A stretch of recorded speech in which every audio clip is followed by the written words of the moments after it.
Welcome back, dude and dudettes, to another wild episode of Send It Mate. We're here to talk about all things hunting and outdoors. And today, we've got something that'll keep your gear running smoother than a dingo's getaway. That's right. Our show is brought to you by High Caliber, the gun and knife oil company that knows how to keep your firearms and blades in tip-top shape. High Caliber is like the secret sauce for hunters, anglers, and outdoorsy folk everywhere. It's like the magic potion that makes your gun and knives happier than a dog with two tails.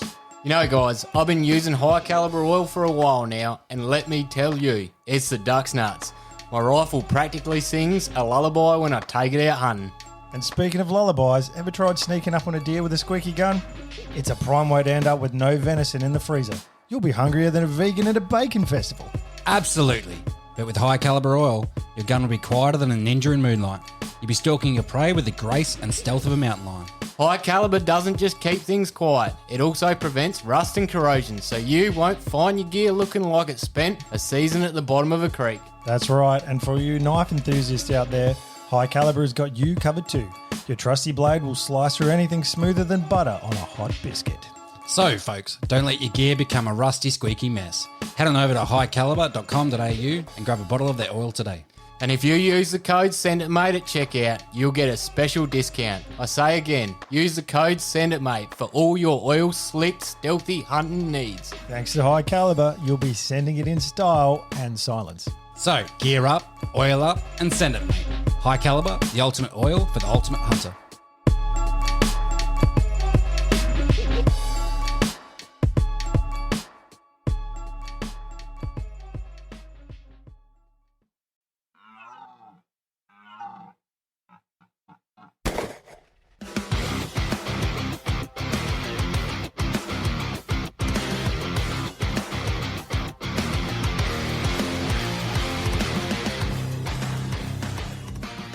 G'day everyone, welcome to Send It Mate Podcast.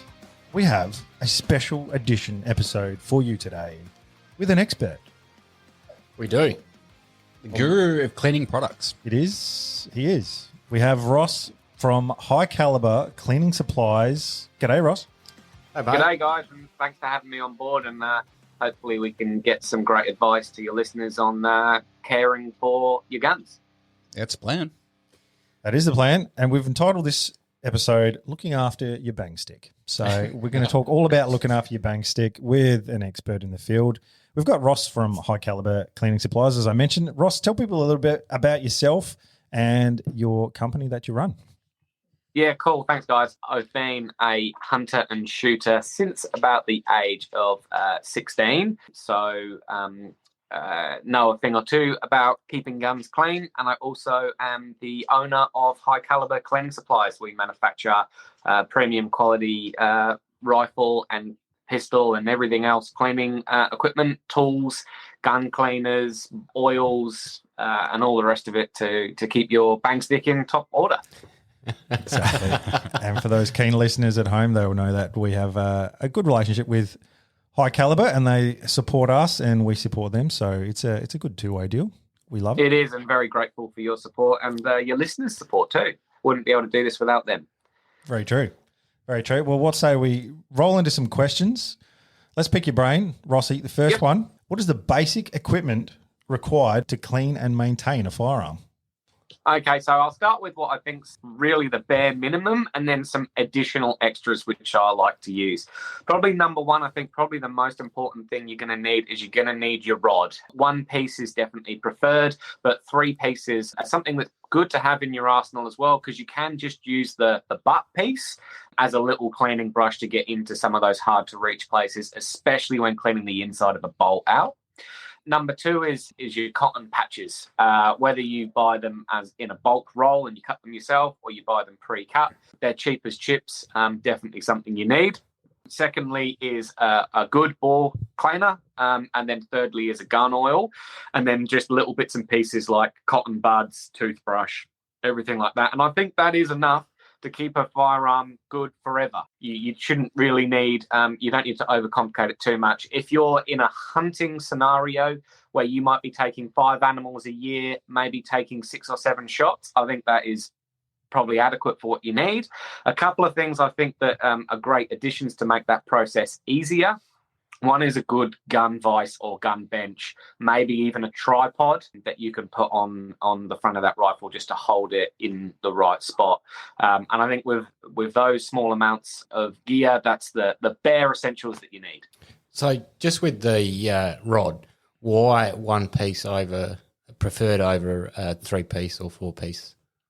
Obviously, when you're for the rifling of the gun, if you're using a brush, or even a patch, that is going to turn inside the barrel, and that's why they've all got swinging handles or they're free spinning handles. With the 3-piece, there are threaded rods, and you screw them into each other. I have had them in the past where they're unscrewed while pushing it through the barrel or pulling it back through the barrel. They can unscrew, and then over pushing it constantly through, they can break apart. And if those two parts come apart and you're pushing it or pulling it, you do run the risk of scratching or damaging something inside the barrel. If every time you push a patch through, you tighten the components, I think you're going to be okay. And they are cheap, and they are a good way of storing it and a good way of taking a rod into the bush that it can break down to 3 parts. Just one thing you said there was pushing the patch through or pulling it through. There's been sort of discussions with us. Should you pull the patch through from, like, in reverse from what the bullet would go? Yeah, I think that's definitely personal preference. I do like a jag. So obviously I sell the jags, the brass jags, and I push patches through to clean the gun. Once the gun is clean, I will get a oily patch and I will push it through and I will pull it through. I'll take that patch out, I'll put another patch in, soak that in oil, and I'll do the same thing again. It depends what I'm doing. If I'm trying to clean the gun, I want all that carbon to go one way, and I want it to stay out. I don't want to then clean the carbon one way and then drag it back through and could possibly be dragging carbon back into the gun. So if I'm on a cleaning process, I'm always pushing one way. Same with the brass brush. I'll push the brush through, use a bore guide, I'll push the brush through, I'll unscrew it when it gets to the end, pull it back, clean it in the bore cleaner, re-soak the brass brush, screw it back onto the rod and push it through again. And I normally do that twice. But I don't wait for my gun to be completely filthy before I clean it, but we'll move on to that later, I guess. Yeah. You mentioned, and this is just a theory that I sort of have in my head. So your rod comes apart and it could damage the inside. I have this theory where the amount of force that it takes for that bullet to go through the barrel is way more force than you could ever inflict on that barrel by pushing something through or et cetera, et cetera. So how true do you reckon that statement is? True or false? Obviously, being in a mechanic for 17 years, I've seen a lot of metals. I've been a fabricator for a long time too. So I've seen that you can whack copper or lead on steel all day long and it won't scratch it or mar it because it is softer. So anytime you've got a softer material going up against a harder material, the softer material is always going to deform, damage, mark. If you've got a steel rod and a steel barrel, you do run the risk of scratching it because they're both the same hardness. If it was a brass rod or a carbon fiber rod or something like that, which you wouldn't use because it would damage the threads, you will get carbon fiber rods, but that will be fine because it's softer than steel. I'm not saying that it is or it isn't going to damage it. I think the consensus out there, or my view, is that a one-piece rod, probably is better. And do you really want the inconvenience of your rod coming apart on you when you clean it? Yeah, very true. Yep, true. All right, Ross, you've got all your equipment ready to go. Could you recommend in stages what is the method that you use to clean your gun? Yeah, I've seen lots of different methods, and I think that I've seen methods that I like more than my method. So this isn't the only method to use. This is just how I clean my gun. So obviously I like the bore guides, and since we've been having and using the bore guides, and everyone that's got them, they love them, you can actually pour a little bit of bore solvent in a hole in the top to capture that patch so you can really soak the barrel out. But basically, I've been kind of not pulled up on this, but this is my first step. So I'll soak a couple of patches in the bore cleaner and I will push a wet soaked patch through straight away with a jag, and that will fall out the top of the barrel when I'm pulling the rod back. So all that carbon's come all the way through and out the barrel and falls in. Some people use a bottle or a tub or something to catch that that patch as it comes out. That's how I do it. Some people like a dry patch to start with. They just do a dry patch straight away before their wet patch. They're both okay, but if you're going to run a wet patch through anyway, I don't personally see the point in running a dry patch first. And I'll do that twice. And then I will soak, and they normally come through completely black. And the new ball cleaner that we run here seems to remove so much carbon on that first pass through, more than any other product I've used in the past. And that's why we say, use less elbow grease to get a cleaner gun. And then I will get my brass brush. I will push that through. I will unscrew it. I'll soak it in the ball cleaner again, so it's already pre-soaked. It's already wet. I'll then come back. I will screw the brass brush in there. I'll push that through, and then I will put the jag back on. I'll push as many patches as it takes to get it as clean as I'm comfortable with. Maybe that's 8 patches, something like that. Maybe 10 tops. That way I've pulled all the carbon out and I've pulled all of the ball cleaner and solvent out. You do want to remove that. It is a foreign body in there. Then finally, I'll get a patch holder. We sell brass ones as well. Plastic ones are fine. Anything that is softer than what your barrel's made out of. And then I will soak 2 patches, have 2 patches pre-soaked in oil. You can drop oil with the bottles, maybe 8 to 10 drops. Just have that patch as soaked as you can. I will push that patch all the way through, and then I will pull it back. If it's dirty for whatever reason, I will then clean the gun again, which is pretty rare. I do make sure that I've cleaned. I'll even clean the end of the barrel before I put the oil patch in, because you can get a bit just stuck on the end of the barrel where it's come out and kind of mushroomed out. And then I will do that same again with another oiled patch, and that's it in the safe. If a lot of comp guys, I've been to comps, I've been in gun clubs. I'm not a comp shooter myself, but I'm in gun clubs that shoot a lot of comps. They all remove that oil before their first shot. Some of those guys are so adamant that any oil in the barrel whatsoever is going to change the way that rifle shoots. That's, I think if you're in an industry or a hobby and you do it long enough, you're always going to find opposing opinions in anything you do, and ways that people like to do things, and people say you shouldn't do those things, but that's the way I like to do them. That gets my rifle as clean as I want, and it's quick, it's easy, and it's only a few steps. With the oil, so oil's non-compressible, so obviously is that why they want to get rid of all the oil out of the barrel? Yeah, look, I'm not entirely sure. It is a foreign object. There should be nothing in the barrel whatsoever. Anything in there is considered a foreign object. You do want to protect inside the barrel, of course. If you're in wet, damp conditions, the inside of the barrel can rust just as bad as the outside. It's probably less protected than a Cherico or painted or blued barrel. So it is something you do need to run oil in to protect. But yeah, I've heard, and my uncle, who was a gamekeeper in the UK, kind of brought me up on shooting. He was a big advocate for removing any oil that was in the barrel. He thought it affected the accuracy. I don't know why. It's probably a theory, but maybe one of your listeners knows. But yeah, obviously it doesn't compress.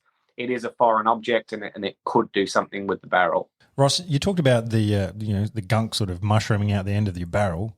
How cautious do you need to be of your crown? Yeah, you obviously you don't want to do anything that's going to cause any damage to that. And I just use one of the microfiber white cloths we've got. Once I've pushed a few patches through, I'll put that on there. And being white, you can actually see if you've pulled anything off, which is great. You can see if the cloth is dirty and it needs a wash. You can run what you think is a clean barrel. And I've seen so many customers' photos where they're like, I think my gun is clean. They oil up a rag. They wipe the white rag over, and it's almost brown with what looks like rust. And they've gone, wow, I thought my gun was clean, but your products have shown me that it isn't. So, yeah, I think that, to answer your question, I think you can see if you have any mushrooming if you do have a white cloth. So with the cleaning, when you first buy a rifle, are you running it in, like fire around, clean it, around, clean it? Are you doing that?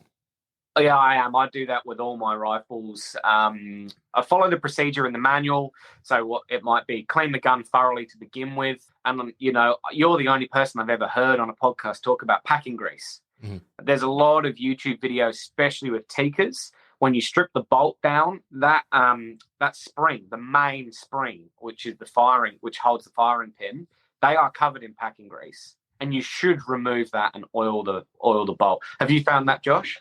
Yeah, I have. I didn't do it when I was a child because I just didn't know, and no one had told me. But as the years progressed, I sort of realised it, and I've removed. I pretty much degrease everything now, right from the word get go. Degrease it, remove it all.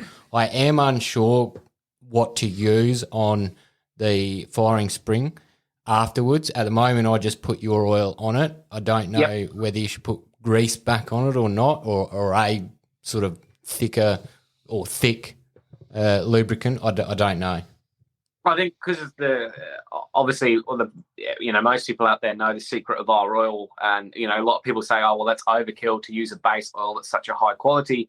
But I think that's why we've looked at gun greases, we've looked at formulations for gun greases, and I can't find a grease that is going to be better than my oil. The oil, the way that it creates that polymetric film, the way that it lubricates and protects, it seems to do the job fine. If you want to buy the correct gun grease or you want to use gun grease, absolutely fine. I don't see an issue with that. But grease attracts a lot of dust. It just does. Where our oil doesn't, it's got that anti-static additive in there. I've never personally had a problem. Do you put grease? Do any of you guys put grease on that spring? No. No, I've found with your oil, a lot of other oils that I've used in the past, they'll actually, you're obviously storing your rifle upright in the safe, and the oil will slowly drain, and you can see it. And one thing I've noticed with your oil is it doesn't move, so that's why I use it on the spring, because I'm like, okay, well, it's not just going to drip off. It's going to stay there. If you over oil your rifle, you are going to get that until it does create that polymetric film. But yeah, it being that it has that magnetic additive in there, it just stays where you want it. I didn't want this to be a plug about my products. I wanted to give genuine advice, but it's hard to when you develop these products for that purpose. Mm-hmm. Just going on the firing pin itself. So you degrease it and you oil it yourself. How often would you sort of touch that up with oil? I think, so you bought the rifle, you've done it originally. I think in a hunting rifle sense, you probably don't need to do it every year. It's probably something you need to do maybe every 2 years. Yep. If you're the hunter that takes 10 shots a year, and you're a stalker, then you probably don't need to pull it apart. But if you're a hound hunter and you're running could be 10 to 20 rounds a weekend, you probably need to do that at the start and at the end of every hound season. I would recommend just pulling it apart, giving it a good clean. I've got a great video on my YouTube channel on pulling a Tikka bolt apart, scrubbing it all with a toothbrush, and then putting a little bit of oil back on there, and just to get it, as clean as it can be. And that's, a lot of guys that do run hounds, that hound gun sits in the safe all summer. Where if you pack that away with a little bit of moisture and you pull that rifle out at the start of hound season, you might have developed rusts in a hard to reach spot or a spot that you can't see, which is gonna, very, very quickly cut down the lifespan of that rifle. Ross, can you just discuss jags versus a slotted tip on the end of a cleaning rod? What's the pros and cons of each? Yeah, well, like I said, for cleaning, I love the Jag because it just pushes that carbon out the end and then it stays out there. As soon as you pull that rod back, the patch is going to fall off.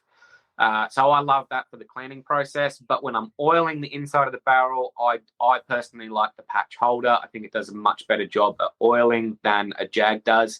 I feel like the Jag is so tight through there that it's more conducive to cleaning than it is to oiling. I feel like it might maybe even just push some oil out the end of the barrel, where the patch holder, having a lot more room, seems just to lightly coat the barrel inside. So I think they're both great. If I was going to have one, I would go the Jag over the patch holder for sure. But yeah, I think you need them both. Yeah. You mentioned before when you're cleaning your barrel, you use a bore guide. I do.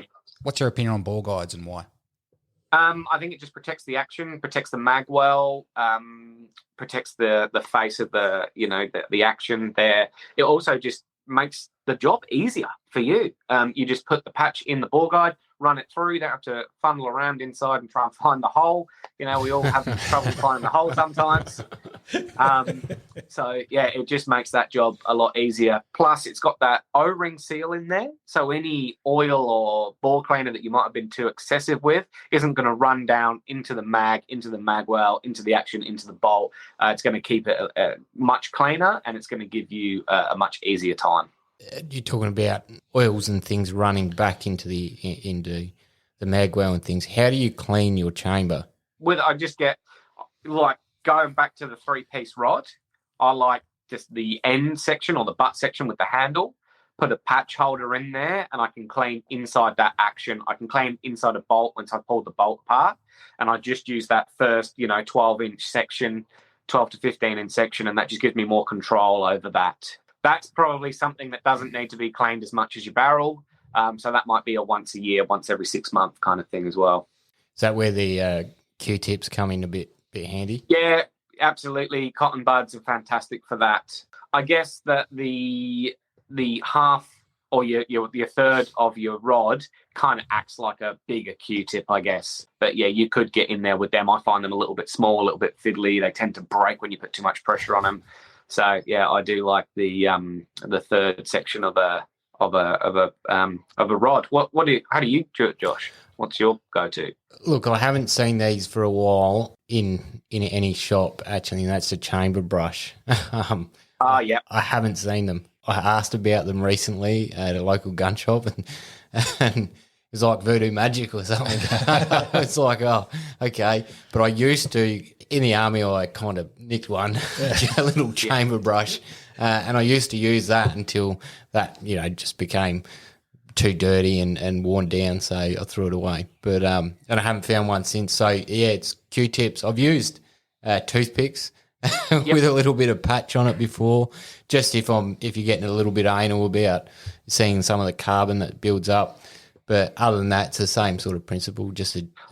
I've seen people small cable ties to a rod and use them as cleaning things as well. So you get like a little bit of a wire rod, and then you get like the smallest cable ties you can get, maybe 10 of those, and then cable tie just maybe half an inch of them to the top, cut all of the main of the cable tie off, and you've got a nice plastic brush then, homemade, that isn't going to damage any metal because it's plastic. Oh, that's pretty cool. That's quite smart, actually. I've actually used the 12 gauge cleaning brush, not brush for lack of a better term, but just for the action itself, just sort of clean out the majority of the larger stuff. Yeah, no, that definitely would work. But yeah, if you guys have any suggestions or anything you do, I think sometimes this thing's better but shared with lots of different information. But that's a few options you can do. Well, that's one of the biggest things about doing this is there's so many myths or ways to do it and other people doing it. You almost, which one's right? That's are you doing what you're doing wrong? It's almost a religion. Yeah. I don't think there's a wrong way, really. I have an educated way of cleaning my rifle with things that make sense to me. Other people might disagree with some of the things that I do, and if it's working for them, then that's absolutely fine. I'm not here to tell anyone this is how you should clean your rifle or you should use my products. I just think this is a great little way of us sharing a bit of knowledge for someone that might not have ever cleaned a gun before or is nervous about cleaning a gun for the first time, because I know that I was nervous about cleaning a gun for the first time, and I put it off until I developed a fair bit of rust. And then you became a subject matter expert. Well, yeah. Well, here's another question for you, Ross. So quite often you buy a cleaning kit for your rifle and there's an assortment of little brushes and whatnot in there. Now, if you're new to it and you're tempted to try one of these brushes, is it okay to shove one of those down your barrel and push it back and forth like a chimney sweep would? Would you do that? If you're trying to clean something, I would never recommend the backward and forward motion. I would always want to keep it in one direction. Just keep pushing that material, that junk out of one way. Don't pull it back into the barrel. Yep. I think if it's plastic, go for the ones that are plastic. You can't really stuff anything up with the plastic ones until you move on to brass. But obviously brass is a lot softer than your steel.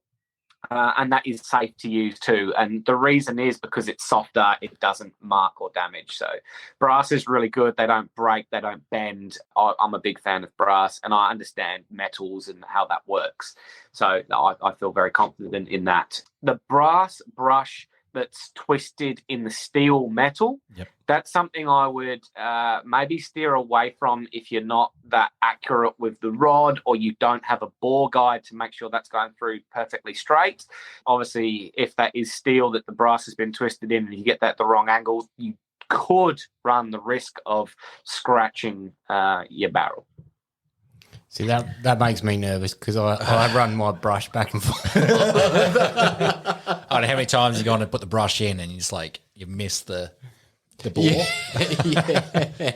Yeah. I don't think there's anything wrong with running your brush backwards and forwards. You're not damaging your gun at all by doing that.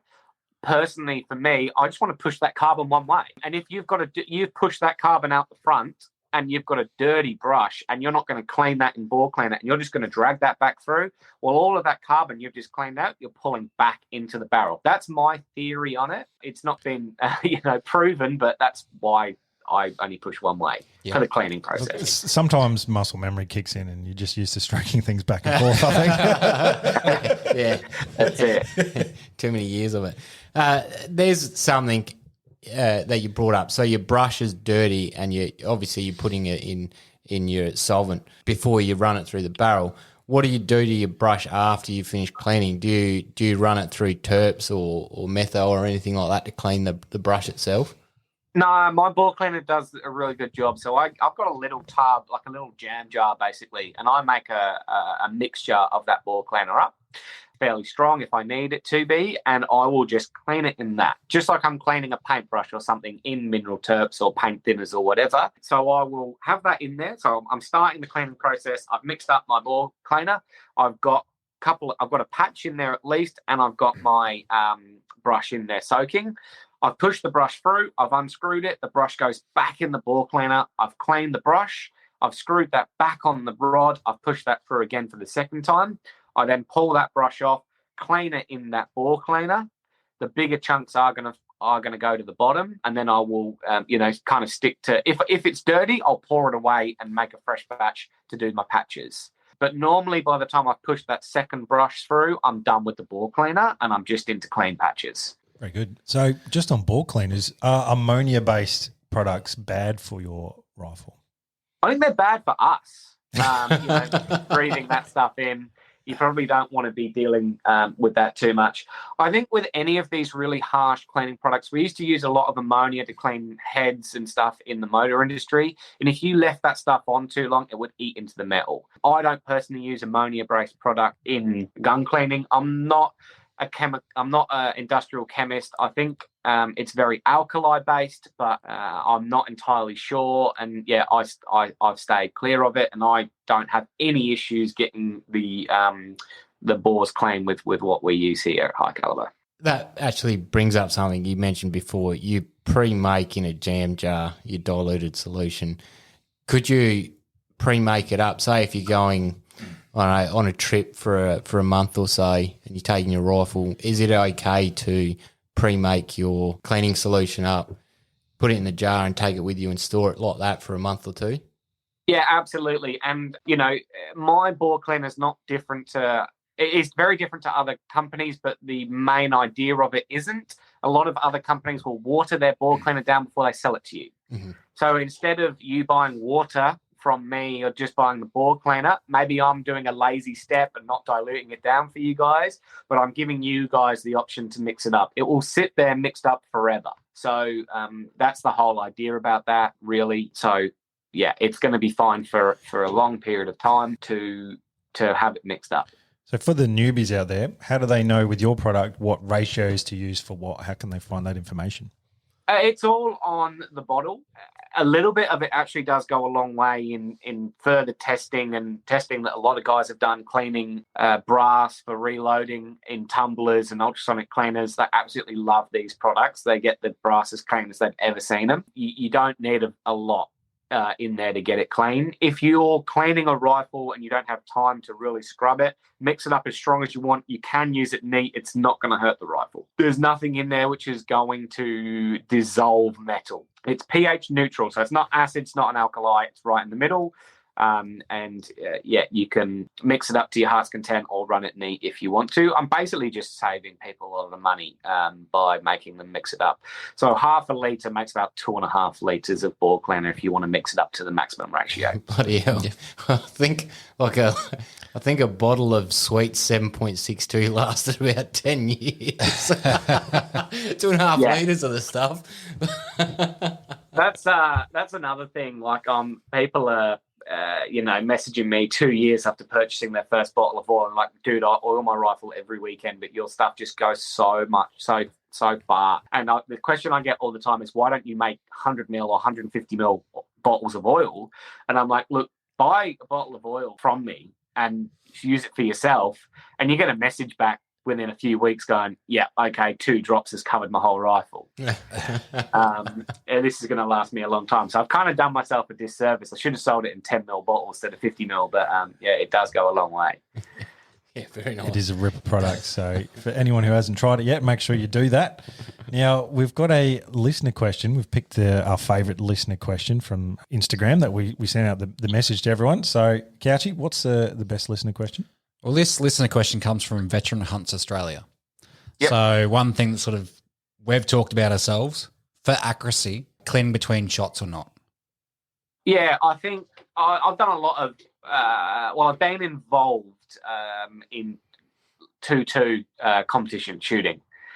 So indoor 22 competition shooting. And a lot of those guys would know by the way their rifle was shooting if it was time for a clean.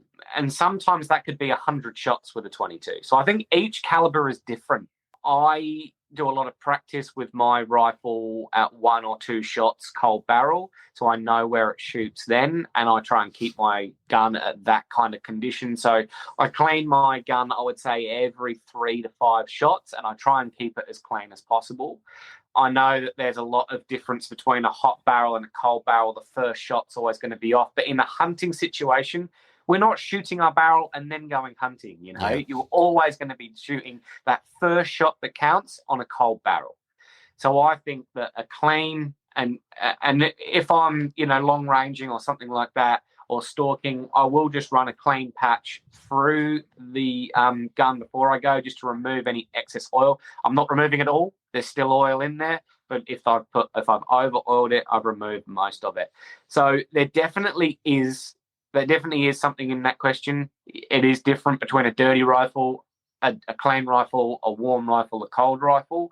I guess you just got to try and keep your results as accurate as possible. And if you know your rifle shoots good after a shot's been through it, maybe, if you've got the place to do so, once you've shot 5, 6, 7 rounds, clean the rifle, shoot another round through it, so you know that you've got that consistency. But that's just a theory on my part. I like to keep my rifles as clean as possible. I think that's going to come down to knowing your rifle, exactly what you said. Well, it's that, and it's you're trying to keep the constant. If you're shooting precision, you almost want to. It's like a science experiment. You want to control the variables. So if you can shoot from clean every time, well, that bullet's not passing through, gunk, filth, this and that each time. So it's a variable that you can control. Go the other way. That's the only variable you can control. Yeah. Or I go the other way and I go, okay, I'll foul my barrel and I'll acclimatise my barrel, and then I'll roll into groups with my 22. Because then in my mind it's like, all right, well, the barrel's warm, there's fouling through it, I'm good to go.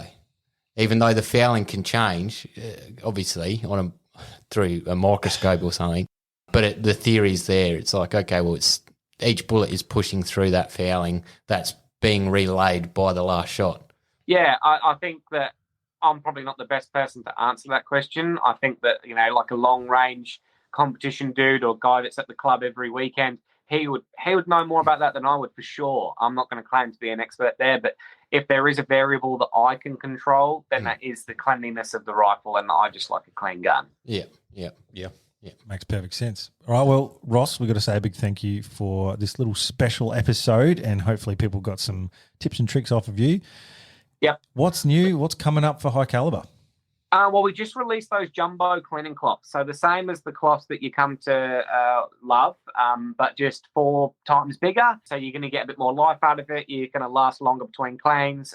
Still machine washable, and it's still that beautiful white color, which makes you see the carbon that you pull out your rifle, so you know when it needs a clean. That's about it for now. But yeah, there's going to be, as the next year comes into, we're always looking at products. We're always looking at Aussie-made products. Of course, we want to stick to that.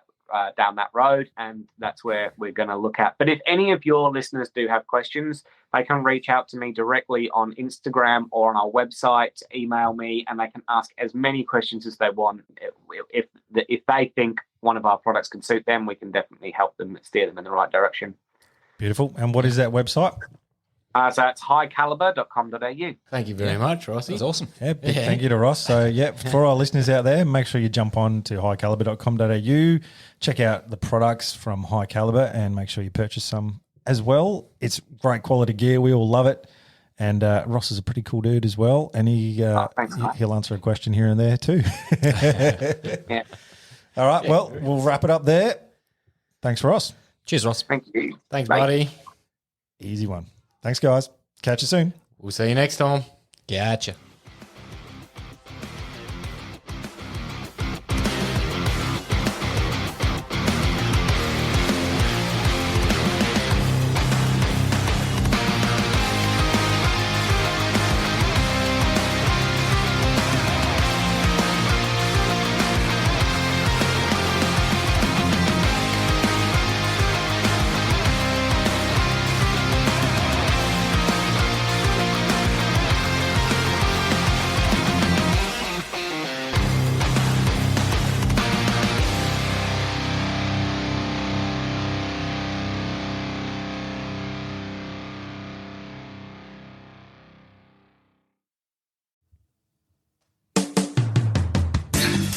G'day, dude and dudettes. Josh here.